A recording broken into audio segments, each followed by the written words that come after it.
Welcome to the University of Nottingham and the Department of Theology and Religious Studies, and you're watching another video in the series Why Study? With me today I've Dr. John Hoover, who's our expert in Islamic studies, and he's also an expert in the work of Ibn Taimiyya, who is a famous Arabic historian. And John, why study Ibn Taimiyya? Well, Ibn Taimiyya is well known for many reasons. Let me start with the security reasons. He is quoted as an authority by Osama bin Laden, and that tends to get people's interest immediately. And then he's also famous for having written a large work on Shiism, which is feeding into a lot of Sunni Shia polemics today. He was himself a Sunni. He lived most of his life in Damascus, and there were Shia-Sunni tensions in Damascus at that time. He also wrote the largest refutation of Christianity in the whole Islamic tradition. He's written a refutation of Aristotelian logic, and coming out of this, he's quite a modern figure, actually, in terms of his epistemology and the way in which he approaches texts and so on. He's written a very huge work arguing that the revelation of Islam agrees with reason, so the agreement of revelation and reason. He's talked about Sufism and the spirituality of Islam, and he is well known for his critique of saint worship, shrine worship, or the shrine cult. So he covers all kinds of things, and there are different groups of Muslims and non-Muslims today who have taken interest in his work on any one of these counts and gotten quite into his thought. But he has something to say about a lot of different things.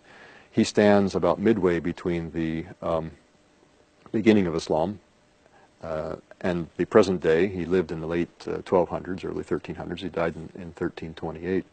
So standing at that juncture, halfway between the beginning and the present of the Islamic tradition, and then having captured the interest of so many people today, that makes him a very fascinating figure to study. So, in other words, here is someone who in Islam is as significant in the range of his work as Augustine or Aquinas is in the Christian tradition. Or even more so.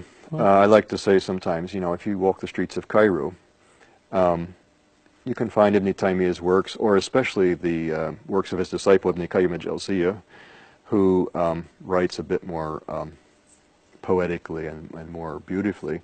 You find them in almost any Islamic bookshop, where you're not going to find Augustine and Aquinas in any bookshop in the UK. Yes, unfortunately. So there's a sense in which Ibn Taymiyya and Ibn Qayyim al-Jawziyya, his student, are more present in centers like Cairo and. So studying him is not just studying the historical thought in the way that we might study the historical thought of some great thinker in the past. It's actually studying a living force in Islamic understanding today.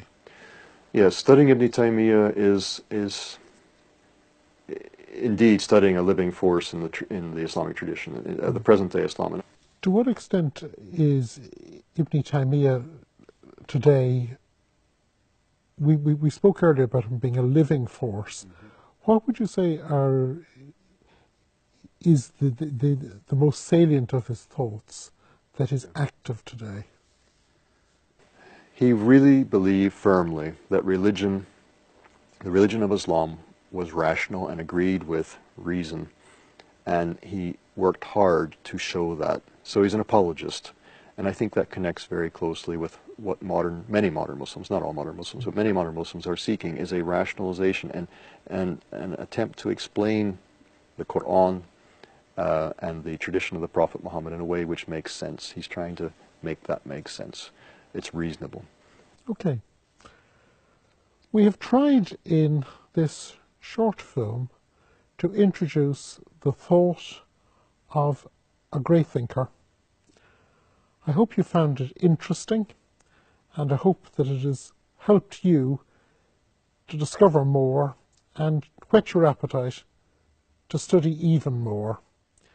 John, it's been great having you. Thank you. Thank you for watching. And from the Department of Theology and Religious Studies here in the University of Nottingham,